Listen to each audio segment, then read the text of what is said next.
AW.com, I'm here with the crew from Jennifer's Body. So, Megan, I believe you are Jennifer's Body. Yeah, just the body part. Just we hired someone else to do the face acting. What is your character? She's the captain of the flag team in a really small town. I think of as like Oshkosh, Wisconsin, kind of. That sort of a town. Yeah. Basically, her journey is she's got this friend that she kind of preys on emotionally and mentally. And she gets improperly sacrificed by this group of guys that are in a band, Adam Brody's band. And they basically are performing a ritual to Satan in order to try to get a record deal. And so they sacrifice her thinking she's a virgin, but she's not. She's not even a backdoor virgin. And what happens is...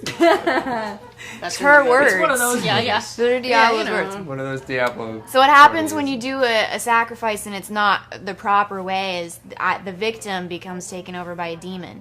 And then in order to live in my state of undead, I have to feast on flesh. And so I start eating the boys in my high school. I can't believe how concise that was. That's exactly what happens in the film. It's amazing. Well, what inspired you to do a story like that? I just think a lot of girls, particularly adolescent girls, are ravenous individuals. And you feed on your friends, and you feed on boys sexually.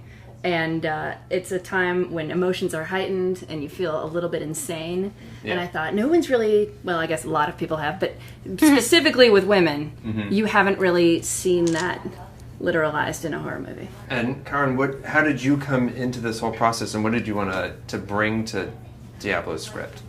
I read the script and I was just blown away by the originality of it and the spirit of it and the sense of uniqueness about it. And I just hoped I could translate the craziness of the script, because you don't really read that much these days that has a sense of like recklessness and like kind of the emotional insanity of adolescence, which I thought the whole movie plays to me as a metaphor for that. And that's what I connected to in it. Did you have some good deaths? Did you enjoy some good sort of horror movie deaths? I really looked forward to the kills. Yeah. I would look at the schedule and say, oh, right, we got to kill today.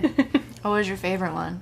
Probably Kyle Gallner. Well, you can't even say the one. We can't even say that Forget one. it.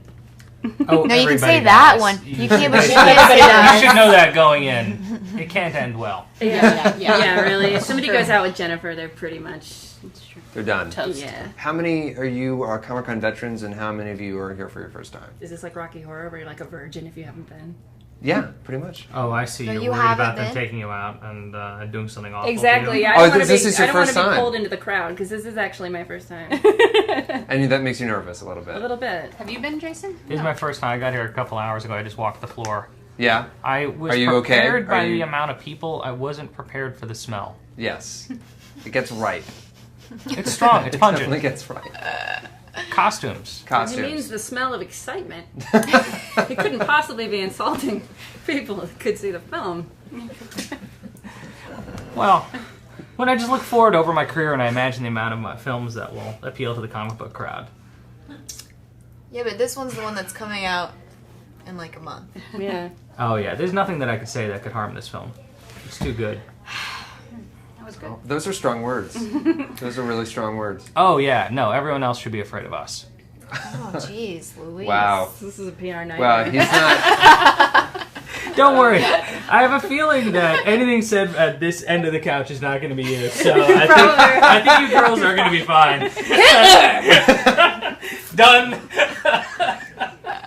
Well, so you guys are new to Comic-Con, or you were here with I was here with Ian Flux Ian in Flux, and 2005. I came last year just for my own, just to go by myself. Which is awesome. Yeah, Yeah, that's kind of actually, awesome. I walked around, and it is so crowded that sometimes you can't get to the booths that you want to get to unless you have like all day to spend. But Unless you're Megan Fox. well, yeah, but you know, nobody. makes it harder. Nobody noticed because I'm way shorter than people think I am. Mm-hmm. Everybody thinks I'm like 5'10", and I'm only 5'4", so nobody's looking down here for me. They're all looking up here, so I can like sneak by and sneak around. That's good. Yeah. Did you buy any like weird toys? I mean, That felt very loaded. you know what I'm saying. No, I bought a Ninja know. Turtles t-shirt and sweatshirt. That was as weird as I got. Is there anything that you'd want to dress up as if you were going to walk around? Like anything that you really geek out on? I was gonna do Princess Leia's slave, and then I realized that's such a bad idea for like 1,000,001 reasons. Like that's not what you want to wear if you want to blend into the crowd. Plus, No. they're really serious about like you can't buy a costume; you have to make it, or you get like shunned from the other Yes. Comic-Con Oh, that's attendees. They don't Handmade like costumes you. are- You just get shit on if you buy a costume and show up in it. So everything I saw today was homemade. Most of it. Most of it, yeah. I'm always That's sort of awesome. annoyed when I see a store-bought stormtrooper walking by. See? It's like, Oh, really? well, it's he like- gets. What's the No point? originality. Why show up if you're just gonna buy the costume? Exactly.